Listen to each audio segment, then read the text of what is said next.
ሰላም የአገሬ ልጆች፣ ዛሬ ደግሞ ይዤላችሁ የመጣሁት ለፊንጢጣ ኪንታሮት ችግር ላለባችሁ ነው።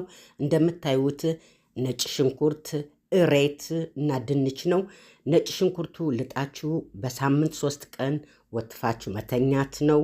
ሌላው ደግሞ ድንቹም እንደዚሁ ንጹህ ቆርጣችሁ አስተካክላችሁ ይህንንም ወትፋችሁት በሳምንት 3 ቀን ብትጠቀሙና እሬቱ ደግሞ ጄሉን አውጥታችሁ በደንብ አጥባችሁ በነጠላ ጨርቅ ወይም ጋርዜ የሚባለው ንጹህ ጨርቅ እንደዚህ እንደምታዩት ጠቅልላችሁ ቀብታችሁ በደንብ ወትፋችሁ ማደር ትችላላችሁና ይህ ነገር በጣም ፍቱን መድኃኒት ነው። በእውነት ተጠቀሙት ለዚህ ችግር ላለባችሁ ውዶቼ።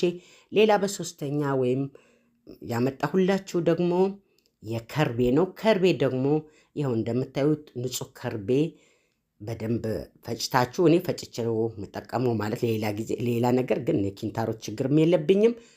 ዘፍዝፋችሁ ከፈለጋችሁም በሙቅ ውሃ መዘፍዘፍ ትችላላችሁ። እሱም ማታ መቀባት ትችላላችሁ።